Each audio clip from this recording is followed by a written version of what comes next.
গত জুমায় আলোচনা করতেছিলাম নবী আলাইহিস সালামের আগমন। নবীজির কথা শুনলে ভালো লাগে, কারণ নবীজি আমাদের জন্য সুপারিশ করবেন।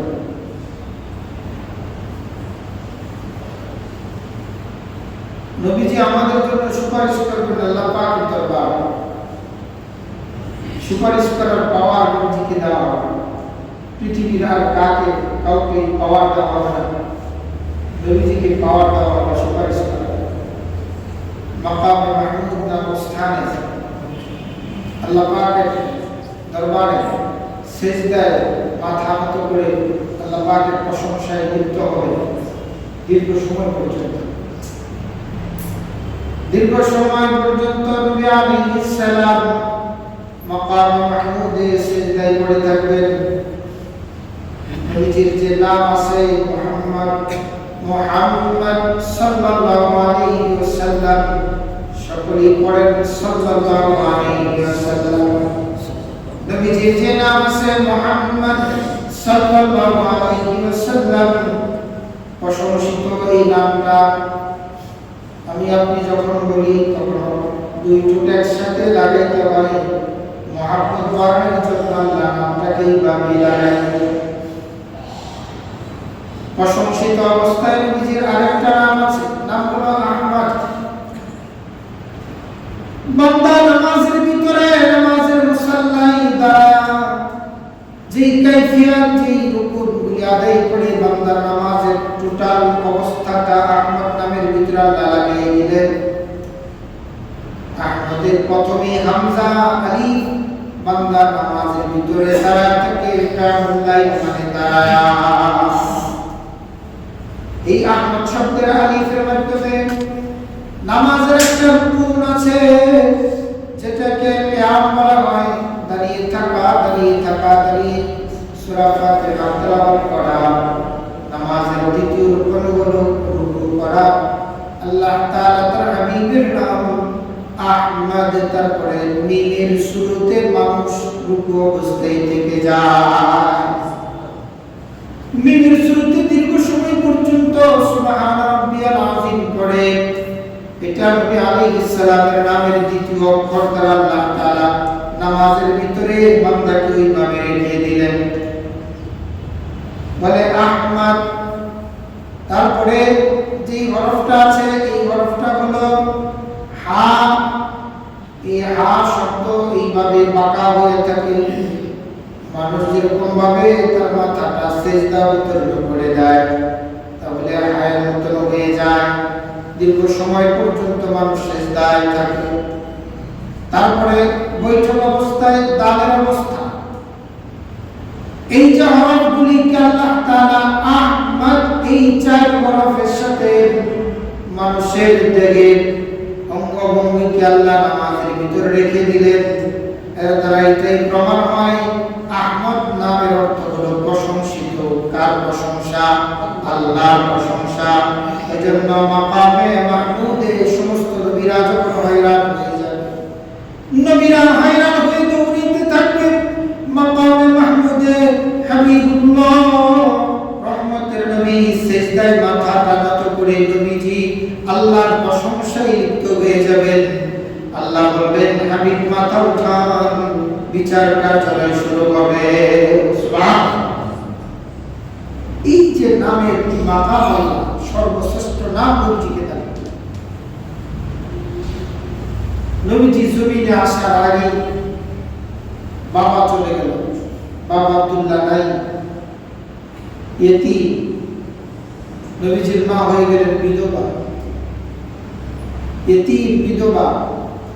আল্লাহ কোরআনে এই কথা স্মরণ করেছেন, আমি তো আপনাকে ইতিম হিসেবে পাইছি। আল্লাহ বলেন ফাআম্মাল ইয়াতীমা ফালা তাকহার ওয়া আম্মাস সাইলা ফালা তানহার ওয়া আম্মা বিনি'মাতি রাব্বিকা ফাহাদ্দিস। আল্লাহ বলেন হাবিব আমার, আমি তো আপনাকে ইতিম অবস্থায় পেয়েছি। ইতিম অবস্থায় পাওয়ার পরে আমি আপনাকে স্থান করে দিয়েছি। সুবহানাল্লাহ। নবীজি ইতিম হিসেবে জমিনে আসলেন। লালিত পালিত করবে কে? আরাবিয়ান রাষ্ট্রের নিয়ম ছিল ছোট্ট বাচ্চাদেরকে লালন পালনের জন্য গ্রামে পাঠিয়ে দেওয়া হয়, পল্লী এলাকায় পাঠিয়ে দেওয়া হয়। ওখানকার ভাষার পরিচ্ছন্নতা আছে, আবহাওয়ার পরিচ্ছন্নতা আছে, সুস্থতা আছে, এজন্য শহর থেকে গ্রামে পাঠিয়ে দেওয়া হয়। তো গ্রামে কারা নেবে, এটা আরেক প্রকারের লোকজন আছে। সাত গোত্রের এক মহিলা, নাম হলো হালিমাতুস সাদিয়া। সাত গোত্রের এই মহিলা আছে, সাত গোত্রের এই মহিলা প্রশংসিত, বরকতপূর্ণ এই মহিলা আছে, কিন্তু জীর্ণ শীর্ণ দুর্বল থাকার কারণে কেউ তাকে বাচ্চা দিচ্ছে না। দাদা আব্দুল মুত্তালিব বাচ্চার চেহারার দিকে তাকিয়েছে, আমার হাতিতে এতিম, এই জন্য টাকা পয়সা কম পাবে, এই জন্য অনেকে আসতেছে না, চিন্তায় কি কর্তব্য বিমূল হয়ে আছে, চেহারাটা মলিন মলিন। এই ঠিক এই মুহূর্তের ভিতরে হালিমাতুস সাদিয়া তার স্বামীকে নিয়ে আসে। হালিমাতুস সাদিয়া নবী আরবির চেহারার দিকে তাকানোর সঙ্গে সঙ্গে আল্লাহর হাবিব একটা মুস্কি হাসি দিয়ে দিলেন। হালিমাতুস সাদিয়া হৃদয়টা কেড়ে নিলেন। হালিমাতুস সাদিয়া মুহূর্ত কালার দেরি না করে বাচ্চাকে কোলে নেওয়ার জন্য অধীর আগ্রহের সাথে বলতে শুরু করে দিলেন, এই বাচ্চাটা কার? দাদা আব্দুল মুত্তালিব বলে, হালিমাতুস সাদিয়া শুনে নাও, এটা আমার নাতি, আমার আদরের সন্তান, আব্দুল্লাহর সন্তান। সুবহানাল্লাহ। ভাই আমার ইতিহাসিক লিখেছেন, অনেকে বক্তব্য দিয়েছে, কিন্তু দাদা আব্দুল মুত্তালিব বলে, আমি দেশান্তরে ব্যবসা বাণিজ্য করেছি, অনেক দেশ আমি ভ্রমণ করেছি রে হালিমা, হাজার হাজার কত সুদর্শন যুবকের চেহারা আমি দর্শন করেছি, কত মানুষের চেহারা আমি দেখেছি, কিন্তু হালিমা রে, আমার এই নাতির মতো এত চমৎকার আদরময় মায়াময় দয়াময় চেহারা পৃথিবীতে আর একটাও আমি দেখি না। সুবহানাল্লাহ। আল্লাহ নিজেই জানিয়ে দিলেন, রে জিবরাইল বলো তো দেখি, পৃথিবীতে সবচেয়ে সুন্দর চেহারা তুমি দেখেছো কিনা? তোমার কাছে কোনটা মনে হয়? জিবরাইল আমিন বলে, মাগরিব থেকে শিমাল, শিমাল থেকে জুনুব পর্যন্ত तमाम কায়নাত ভ্রমণ করেছি আমি, কিন্তু নবী আরবি মুহাম্মদুর রাসূলুল্লাহর চাইতে নকশা নমুনায় সুন্দর আকৃতির কোন চেহারা আমি দেখিনি। আল্লাহ বলে, আমি বানিয়েছি ওয়ান পিস, তুমি দেখবা কোত্থেকে টু পিস, এটাই আমার বানানো, এর চাইতে সুন্দর করে পৃথিবীতে আর কাউকে আমি বানাই না। মুসলমান ভাইরা আমার, হালিমাতুস সাদিয়া বাড়িতে নিয়ে গেলেন, হালিমার কপাল খুলে গেল। হালিমা শব্দের অর্থ হলো ধৈর্যশীল, সহনশীল, অনেক সহনশীল ছিলেন, অনেক ধৈর্যশীল ছিলেন। হালিমা বলে, আমার বাড়িতে মরা খেজুর গাছ ছিল, হাবিবে কিবরিয়া আসার পরে তার কদমের বরকতে খেজুর গাছগুলি জাগ্রত হয়ে গেল, তাজা হয়ে গেল, খেজুর ধরে গেল, পেকে জোর জোর করে পড়া শুরু করে দিল। হালিমাতুস সাদিয়া বলে, রাহমাতাল লিল আলামিন, নবীজি আমার কোলে যখন এসেছিল, আমার স্তন দুইটা শুকিয়ে গিয়েছিল, দুধ ছিল না। নবীজি আমার কোলে আসার পরে আল্লাহ তাআলা স্তনগুলি দুধে ভরপুর করে দিল। কূপে পানি ছিল না, রাহমাতাল লিল আলামিন আমার ঘরে আসার পরে কূপে পানি চলে আসলো, কিছু গাছগুলি জীবিত হয়ে গেল, রাহমাতাল লিল আলামিন আসলো, আমার ঘরটা বরকতের আল্লাহ ভরপুর করে দিলেন। হালিমাতুস সাদিয়া কত বড় ভাগ্যবান, ওই সাত গোত্রের এই মহিলা কত বড় ভাগ্যবান যে নবীজি এই সাত গোত্রের মহিলার কোলে ঘুমিয়েছে, নবীজিকে গোসল করিয়ে দিয়েছেন, নবীজিকে আদর করেছেন, চুমা খেয়েছেন, কতই না ভাগ্যবান। হালিমাতুস সাদিয়া বলে, আমার বকরির উলানগুলি স্বর্ণ হয়ে গিয়েছিল, রাহমাতাল লিল আলামিনের আগমনে উলানগুলি দুধে ভরপুর হয়ে গেল। রাহমাতাল লিল আলামিন যেখানে দুধ পান করার জন্য গেলেন, শ্রেষ্ঠ জায়গা আল্লাহ বানাই দিলেন, এই জায়গাটা শ্রেষ্ঠ জায়গা, শ্রেষ্ঠ নবী আসছে, এই জন্য এই এরিয়াটা শ্রেষ্ঠ।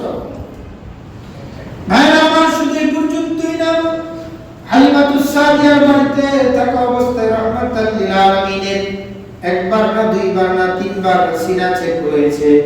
হালিমাতুস সাদিয়ার বাড়িতে একবার সিনা চেক হয়েছিল।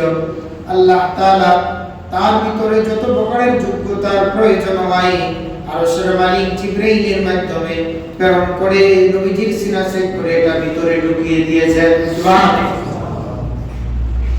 এজন্য নবীজি নিজের থেকে কিছুই বলতেন না, যেটা আল্লাহ পাক বলে দিতেন তাই বলতেন, যেটা ওহী আসতো তাই বলতেন। এজন্য আল্লাহ তাআলা কোরআন হাকিমের মধ্যে জানিয়ে দিয়েছেন, আমার নবী নিজের মন মস্তিষ্ক প্রসূত জ্ঞান দ্বারা বলেন না, আমি যেটা বলতে বলি তাই বলেন। সুবহানাল্লাহ।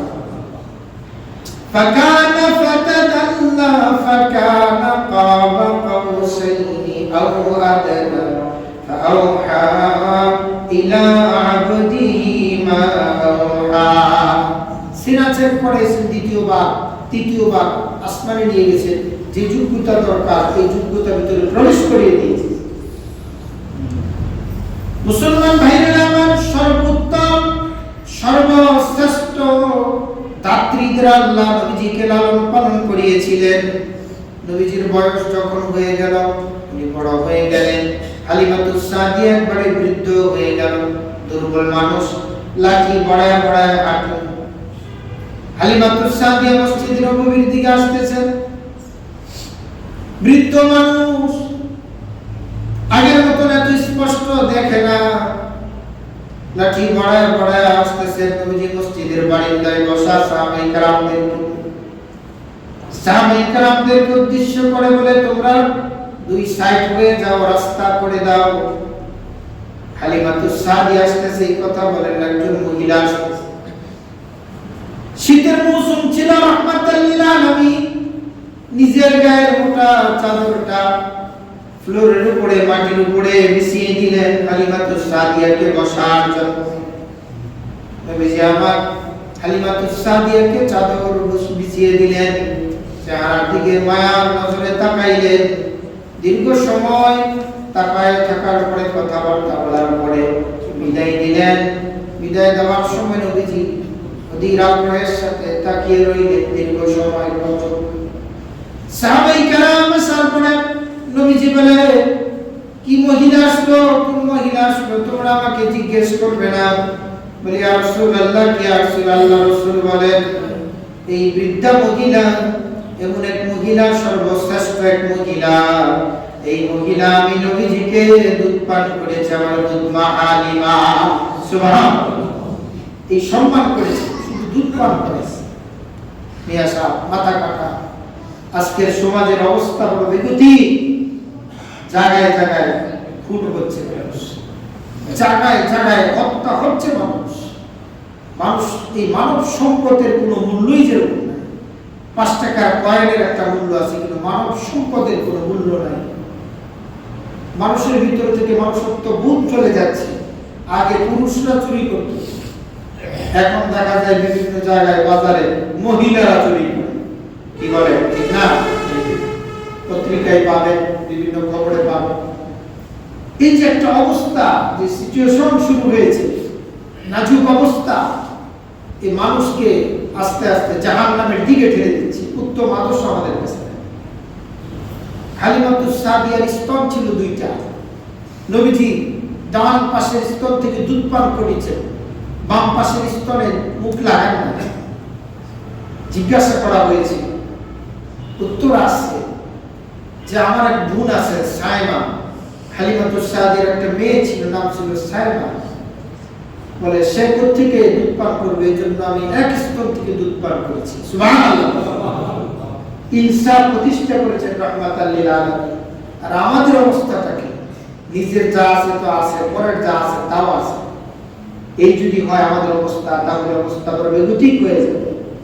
সম্মানিত সুধী, তামাম দেশের দিকে তাকিয়ে দেখেন কি এক অবস্থা, কি অরাজকতা চলছে। হত্যা, দর্শন, চুরি, ডাকাতি, এখনো গরু চুরি হয়। কিছুদিন আগে কাপাসিয়া এক জায়গায় গরু চুরি হয়েছে। গতকালকের আগের দিন মহিলারা চুরি করতে ধরা গিয়েছে কয়েক জায়গায়। এই যে একটা অবস্থা, এর থেকে বাঁচার উপায় আল্লাহ পাকের রহমত ছাড়া বাঁচার কোনো রাস্তা নাই। এগুলো আমাদের হাতের কামাই। যাহারাল ফাসাদু ফিল বাররি ওয়াল বাহর বিমা কাসাবাত আইদিন নাস। এগুলো আমাদের হাতের কামাই। একটার পর একটা তাসবির দানা একটার পর একটা জমিনে যেরকম সুতা ছিঁড়ে গেলে আসতে থাকে, মুসিবতগুলি আমাদের মাঝে এইভাবে আসতেছে, একটার পর একটা আসতেই আছে। এজন্য বাঁচার উপায় কি? মা আতাকুমুর রাসূল ফাখুযু ওয়া মা নাহাকুম আনহু ফান্তাহু। রাসূল যেটা করেছেন, করার জন্য বলেছেন, ধরেছেন, এটাকে আঁকড়িয়ে ধরো। রাসূল যেটা ছেড়েছেন, নিষেধ করেছেন, এর থেকে নিজেকে বিরত রাখো, তাহলে তুমি সফল হতে পারবে। সুবহানাল্লাহ।